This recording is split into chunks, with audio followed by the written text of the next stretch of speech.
Esta casa es escayolada. Escayolada de aquí, la pierna y la mitad de la otra. Esa es una escayolada que tiene la ola.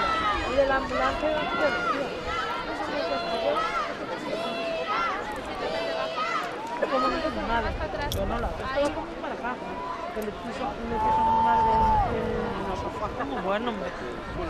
Tiene las ventanas de mi madre abren así. Mami, tengo calor para ir por la lluvia, ¿verdad? Y ven, Linda no le carga mucho calor, si me llevo a cuadrar.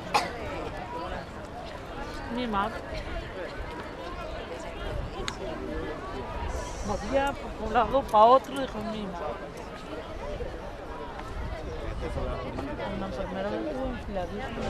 Iba a tener un hermano, una madre, y bueno, es que la madre la tuvo soltera y se crió con la madre.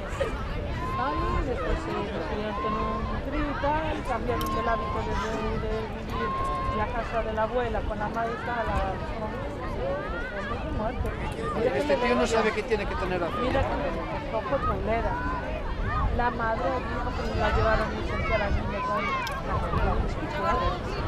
Después cuando se llama efectivamente.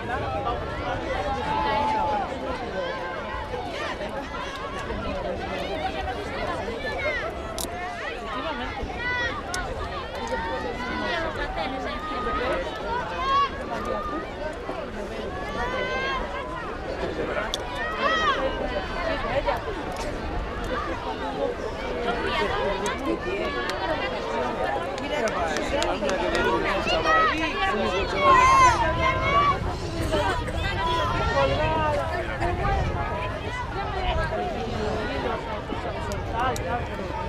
yo de chapela me a uno que más o menos yo le echaría 7, 8 años.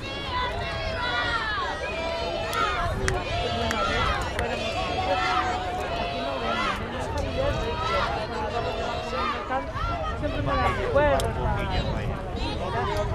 vez y estaba el padre más la abuela de mi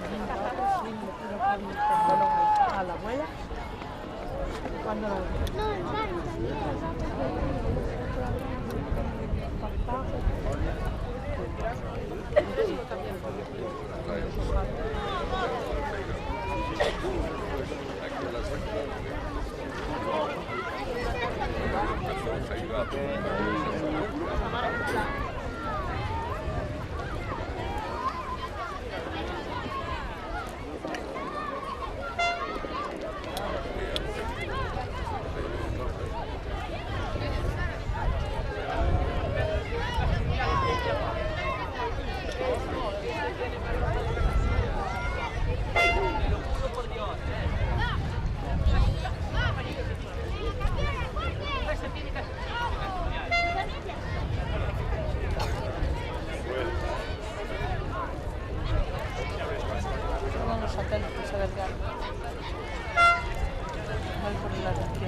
El primer año que la